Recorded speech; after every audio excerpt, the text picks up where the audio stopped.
Right, so here we have the table set up for the Battle of Gilbert's Forge. On this side of the road is a small wood at the end, with hedgerows running down this side of the road.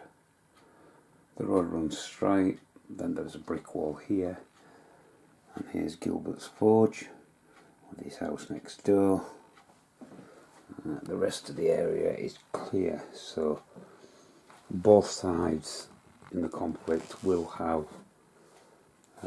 some terrain to tackle. Edge of the board here, and we're going along, plenty of room to form up on this side, and again across there. The opposing forces will have to negotiate around Gilbert's Forge.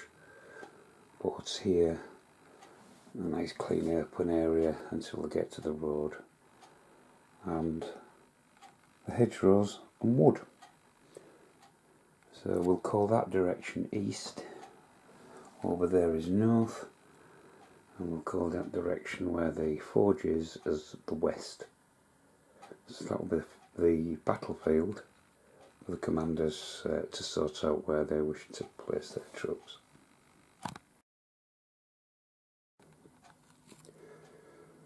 Right, well, I've introduced you to your forces that you'll have for this next battle. You've seen the table already laid out. One or two things that were in the rules that I think I should mention. The wall will slow down a unit by half, so whether it's in column or battle line, to negotiate and climb a wall, it'll be reduced to a half move, but it'll be just one half move for 110, and the whole unit will then be across the obstacle. That's because obviously if you're climbing over a wall with an 18-foot pike, once you get over the other side, it's not going to be a doddle jumping over a wall carrying that, so they'd have to reform. So we're going to make that half movement. Same again with this hedgerow. Let's go through there. It's going to be a half movement. Same with cavalry. Obviously the horses do jump, but they need to reform at the other side. So again, for horse it's half a move. The other thing that wasn't in the rules, which I will put in the amended version again, is the dragoons.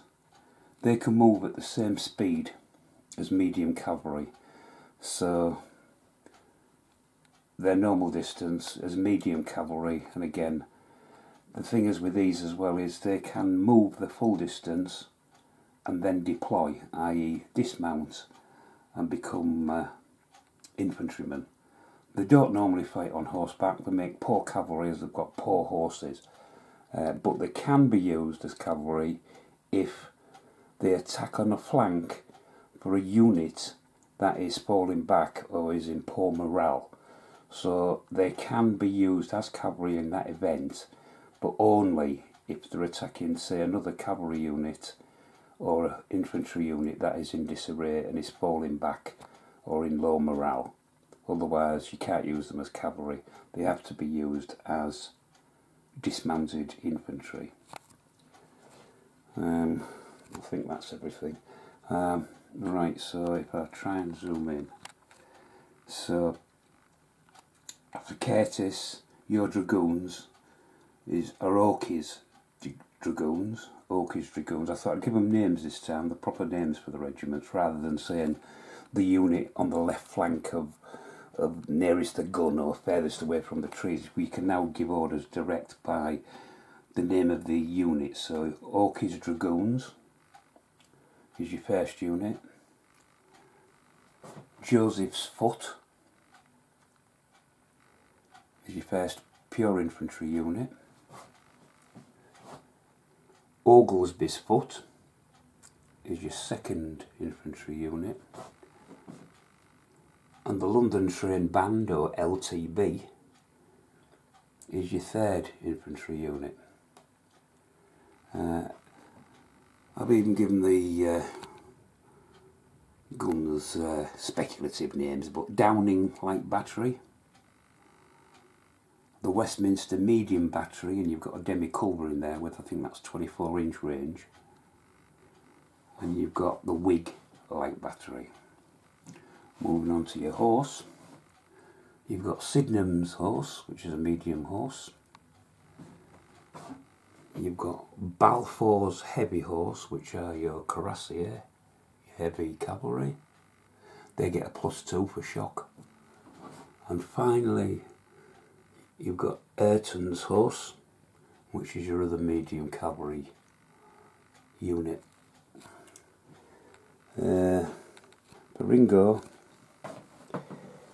you've got Parker's heavy horse, which are your cuirassier.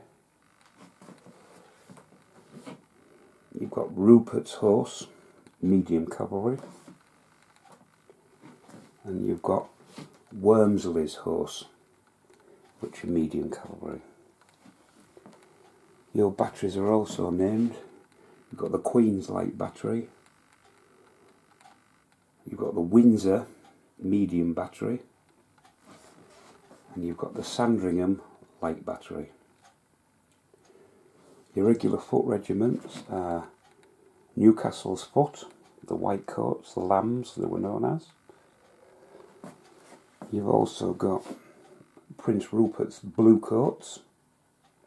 It's not a spelling error, that's how they spelt it in those days. So your Bluecoats. And finally your 3rd Regiment of Foot is Roden's Foot. Your last unit is Fulston's Dragoons. So you've all got identical forces. I've just laid them out like this. Obviously you will deploy them as you wish. You might not even want to be at the same side of the table.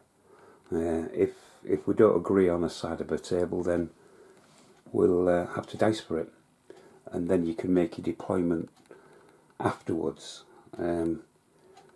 As I said, the table is 8 foot long, so divide that up. That's 96 inches, which makes each sector or flank 32 inches.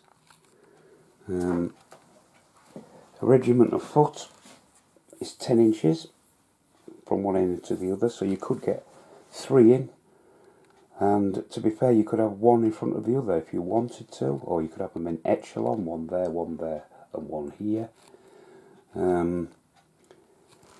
Your horse take up, I think it's 7 inches, let me just double check.